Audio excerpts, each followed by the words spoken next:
ಮಾತನಾಡೋದು ಕನ್ನಡದ ಗೌರವ, PAN India hero, rocking star Yash ಅವರ ಸಂಪೂರ್ಣ ಜೀವನಕತೆ ಬಗ್ಗೆ. ಹಾಸನದ ಒಂದು ಚಿಕ್ಕ ಹಳ್ಳಿಯಿಂದ ಆರಂಭಿಸಿ ಇಡೀ ಭಾರತದಲ್ಲಿ ಖ್ಯಾತಿ ಗಳಿಸಿದ ಯಶ್ ಅವರ ಹಾದಿ ನಿಜಕ್ಕೂ ಪ್ರೇರಣಾದಾಯಕ.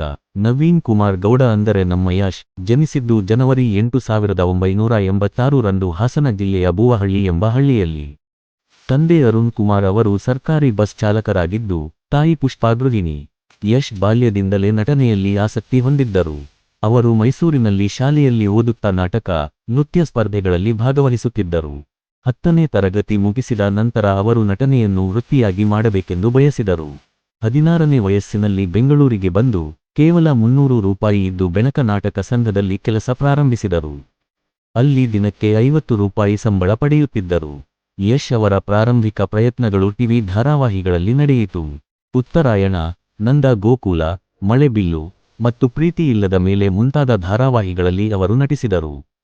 ಅವರು ಅಭಿನಯದ ಜೊತೆಗೆ ಕಥೆ ಮತ್ತು ಪಾತ್ರವನ್ನು ತಿಳಿದುಕೊಳ್ಳುವಲ್ಲಿ ಹೆಚ್ಚು ಗಮನ ಕೊಡುತ್ತಿದ್ದರು, ಅದೇ ಅವರ ಮುಂದೆ ಬೆಳೆಯಲು ಕಾರಣವಾಯಿತು.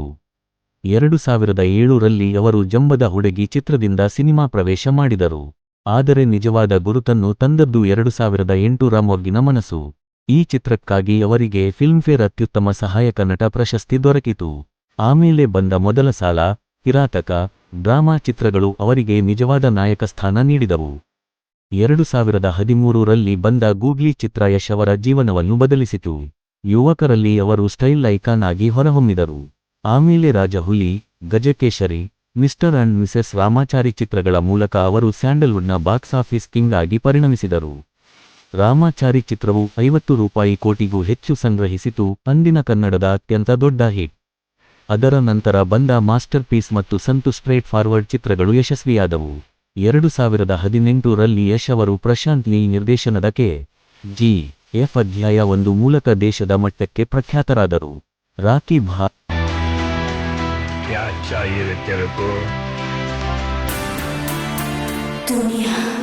ಅನೇಕ ಭಾಷೆಗಳಲ್ಲಿ ದಾಖಲೆ ಮುರಿದಿತು. 2022 ರಲ್ಲಿ ಬಂದ ಕೆ.ಜಿ.ಎಫ್. ಅಧ್ಯಾಯ 2 ಚಿತ್ರವು 1,000 ಕೋಟಿ ರೂಪಾಯಿ ಗಳಿಗೂ ಹೆಚ್ಚು ಗಳಿಸಿ ಭಾರತದ 4ನೇ ಅತ್ಯಧಿಕ ಸಂಗ್ರಹಿಸಿದ ಚಿತ್ರವಾಯಿತು. ಅದರ ಮೂಲಕ ಯಶ್ ದೇಶದಾದ್ಯಂತ ಅತ್ಯಂತ ಪ್ರಭಾವಿ ನಟರ ಪಟ್ಟಿಗೆ ಸೇರಿದರು. ಯಶ್ ಮತ್ತು ನಟಿ ರಾಧಿಕಾ ಪಂಡಿತ್ ಅವರ ಪ್ರೇಮಕಥೆ ನಂದ ಗೋಕುಲ ಕಾಲದಿಂದಲೇ ಆರಂಭವಾಯಿತು. ಇವರಿಬ್ಬರು 2016 ರಲ್ಲಿ ವಿವಾಹವಾದರು. ಇವರಿಗೆ 2 ಮಕ್ಕಳು, ಆಯಿರಾ ಮತ್ತು ಯಥರ್. ಸಾಮಾಜಿಕ ಹೊಣೆಗಾರಿಕೆಯನ್ನು ಅರಿತು ಅವರು ಮತ್ತು ರಾಧಿಕಾ ಪಂಡಿತ್ ಸೇರಿ ಯಶೋಮಾರ್ಗ ಫೌಂಡೇಶನ್ ಸ್ಥಾಪಿಸಿದರು. ಯಶ್ ಅವರು 3 ಫಿಲ್ಮ್ಫೇರ್ ಪ್ರಶಸ್ತಿಗಳು, 5 ಸೈಮಾ ಪ್ರಶಸ್ತಿಗಳು ಮತ್ತು ಅನೇಕ ಗೌರವಗಳು ಪಡೆದಿದ್ದಾರೆ. ಅವರ ಹೆಸರು ಫೋರ್ಬ್ಸ್ ಇಂಡಿಯಾ ಮುಚ್ಚುಪುಟದಲ್ಲೂ ಕಾಣಿಸಿಕೊಂಡಿದೆ, ಇದು ಕನ್ನಡ ನಟರಿಗೆ ಇತಿಹಾಸದಲ್ಲೇ ಮೊದಲದು. ಇಂದು ಯಶ್ ಕೇವಲ ನಟನಲ್ಲ, ಒಂದು ಬ್ರ್ಯಾಂಡ್, ರಾಕಿಂಗ್ ಸ್ಟಾರ್ ಯಶ್. ಹಾಸನದ ಹಳ್ಳಿಯಿಂದ ಹಾಲಿವುಡ್ ಮಟ್ಟದ ಕನಸು ಕಾಣುವ ಎಲ್ಲ ಯುವಕರಿಗೂ ಅವರು ಪ್ರೇರಣೆ.